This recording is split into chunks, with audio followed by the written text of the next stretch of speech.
This is Dolany TV, ladies and gentlemen. Good evening, and well, I promised you yesterday we'd talk about it today, because after all, it's September 1st, and we are now well on our way to getting back to this dang old hockey thing we call Edmonton Oilers fandom, friends.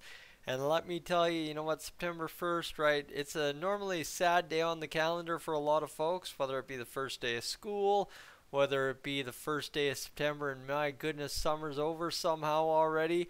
That's my camp. I know other people in the school camp, whether your kids are going to school, whether you're going to school, whether whatever the case be, your grandkids even. Heck, I know what the scope of this channel is, alright? We're not going to mess around too much trying to describe everything. But friends, it's September 1st.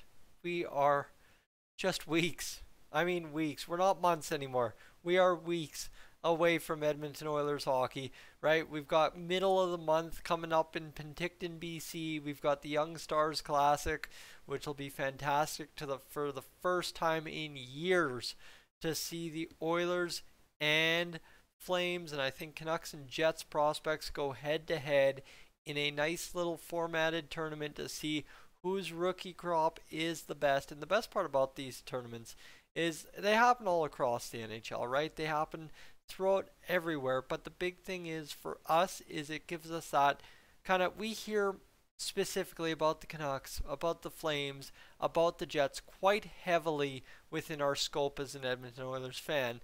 So when you get to see all these guys that you've heard of for years, right? And I think one guy that's going to be really interesting to see in that capacity is Carter Savoie. Because for us, right, Carter Savoie has been a guy around for years now, it seems, and has just done great things since he was drafted by the Oilers. But right, you think about the guys out there in the Flames end of things. I think it's Jacob Pelche, if I've got it correct. One guy that's looking absolutely studly for them. Over in Vancouver, the second coming of Elias Pettersson if he gets a chance to suit up for the Vancouver Canucks in the prospect games, right? Like all these fun little storylines for all the teams to get their young guys engaged, get them as up to speed for camp as possible, friends. That's the big thing. I rambled on actually too long. I did not mean to open this whole video up with prospect camps. That's just how excited I am that it's September. But what I did mean to pause at about the 1 minute mark, that's something I've kind of effectively started doing on YouTube when I was messing around there on Clemhawks for a long time, is ask you, if you're new to the channel, consider taking whatever it takes me the rest of the time to do this video, subscribing, leaving a like, clicking the bell and getting notifications, whatever the heck you want to add on extra to just watching this video, I would appreciate very much. But friends, it's a begin a new kind of time of the year, and that's the most fun time of all this. By the way, look at this. K3 Promotions, beauty work right there, and I don't know what the YouTube rules for paid product placement are. This is not paid. I bought this, alright? I did this for myself. But friends, not to distract too much, is simply put, it is September. It's renewal season. We are back to hockey in 2 weeks. We're back to the gig. We're back there. We're ready to rip again for another season. The first full year of Jay Woodcroft at the helm of the Edmonton Oilers. And you wonder why I come out of the woodwork just in time for that to happen, is I'm sorry, at my prime, I talked to several people. Jay is the future. Jay is the man. Jay will deliver us our Stanley Cup. And at last, we have now our chance to follow through on what I have promised all the way along. Are there holes? Are there cracks? Are there problems? Absolutely. And the biggest thing for me, right? You can say wholeheartedly, by signing Jack Campbell, the Edmonton Oilers fixed a much broken position over the past several years. Mike Smith, Mikko Koskinen tandem versus Jack Campbell and Stuart Skinner, night and day to quite an extent. Not like it's not completely night and day, because that would mean you've gone from a tandem that served you pretty well to a tandem that's going to straight up win you a Stanley Cup. That would be night and day, because you got to remember Mikko Koskinen and Mike Smith got us 4 games against Colorado Avalanche in the Western Conference Final, which is one doorstep away from the Stanley Cup. However, friends, you know what? Here we go. End of the day 2 is you got an all-star in net. When's the last time the Oilers had an all-star in net, reigning all-star in net, right? Jack Campbell is that guy. Stuart Skinner, the future of your crease. He will literally fight the share over the course of Jack Campbell's contract away from Jack Campbell and into his favor. That's what we're aiming for here, right? So the crease, am I concerned? Absolutely. To an extent I am, because you're putting a lot of pressure on a guy that had a lot of pressure on him in Toronto, performed pretty okay at times, and then had some weaker spots at other times, but had no real backup to really solve the problems and keep the water treading, and everything was on his head to keep it going if things went wrong. But for Stuart Skinner, it's an amazing opportunity to be that goaltender that we saw last year when we needed it. Skinner, I mean, honestly, the breakdown of the season last year, if you would have lost, right? Skinner got 6-6-1, I think. If you would have lost how would you do the math? 2-10-1. If Skinner went 2-10-1, we're talking about the Oilers missing the playoffs. That's how bad it would have been.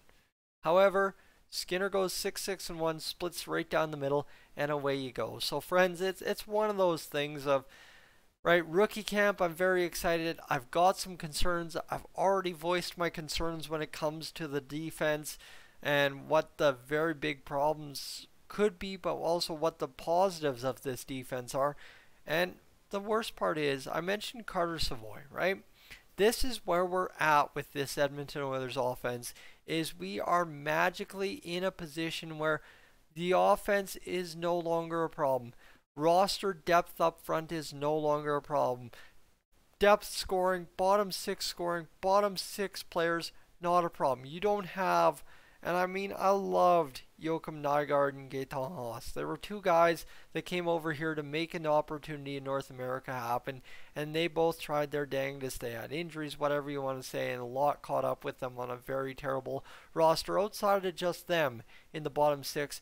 But you don't have a Joachim Nygard that had no prior NHL experience at 27, 28, coming in and playing his NHL career out in his mid-20s. Gaetan Haas, he came in his 30s, right? You're not talking about guys like that in the bottom six anymore. You're talking about guys that have been here, done that, or you're talking about Dylan Holloway and Xavier Bourgault, right? You're talking about guys who are high up, high-end prospects, or guys that are depth role players that play their role responsibly. And that's, like, I'm sitting here, if I would have been able to talk about everything I just talked about in the past 8 minutes, the way I've just talked about things in the past 8 minutes, 2, 3, 4 years ago this time, I can't imagine where I'd be, right? If life was on easy street to the extent it appears to be this year for the Oilers, I can't imagine what Goaltending TV would be today had it been that scenario back then.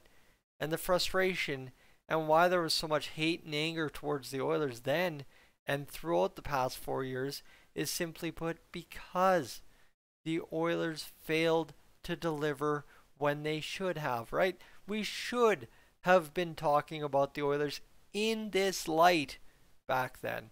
And that's what's making me relish in this, is the fact of no matter how many times I get knocked down, no matter how many times I get sand kicked in my face, no matter how many times I have to eat crow on something that I said, is end of the day, I'm still here getting to enjoy my favorite team with all you crazy people. You know what? Fantastic. Folks, I'm Tyson, this is Goaltending TV. Your guess is as good as mine when it comes to what this video is about, because quite frankly, all I know is my boss gave me time of day to just ramble out everything I had bottled up inside today, and now I get to come home and reap the benefits of a chill evening, and I get to sit here and for the first time I think in years show you guys a genuine, absolutely ecstatic smile, and just simply no yelling required, nothing, just go out and enjoy life And if you would have told me that would have been my case in point at 4:30 today, wouldn't have been able to believe you. So folks, thanks for listening. Have yourselves a great evening. It's Friday tomorrow. It's Labor Day long weekend. If you guys really got to get some plans together, I think maybe go down to McMahon Stadium and check out the CFL. I've done that for the first time in my life. Last time I was up in Edmonton in early August, but it's actually not that bad of a time for the price. And we all know how expensive those hockey tickets to watch the Oilers can be. I'm Tyson, Dolany TV, up on Outta Here.